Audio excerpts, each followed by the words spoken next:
గౌరవ పత్రికా సోదరులకు నమస్కారం.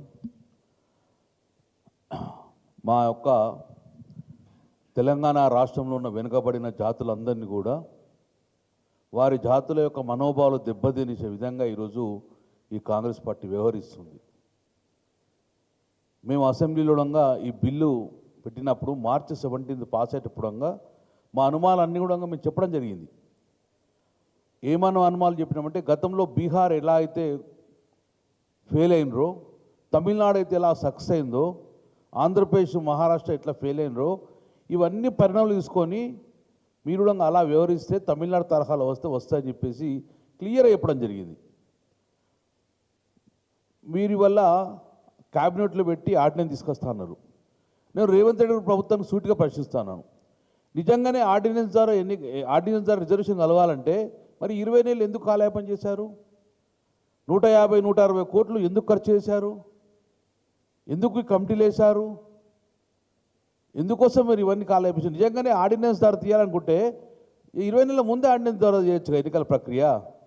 అంటే ఒక మోసం చేసే ప్రక్రియ చేస్తుండ్రు. రేవంత్ రెడ్డి గారు, మీరు ఈ బీసీ రిజర్వేషన్ అనే ఒక పులి మీద స్వారీ చేస్తున్నారు. మీరు చాలా సేఫ్గా ల్యాండ్ కాకపోతే పులి తినేస్తుంది మిమ్మల్ని, గుర్తుపెట్టుకోండి. చాలా సేఫ్గా ల్యాండ్ కావాలి. ఇది చాలా ప్రమాదకరం. ఇది మనోభావాలు, రాజకీయ కోణంలో కాదు, మనోభావాలకు సంబంధించిన విషయం.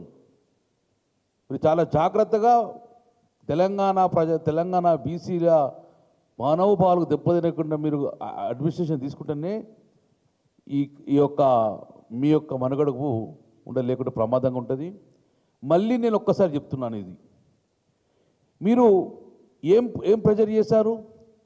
1990లో జయలలిత గారు 3 సంవత్సరాలు ప్రెజర్ వేసుకొని 1994లో ఢిల్లీలో కూర్చొని ఒత్తిడి తెచ్చారు. మరి మీరేం తెచ్చిండ్రు ఒత్తిడి?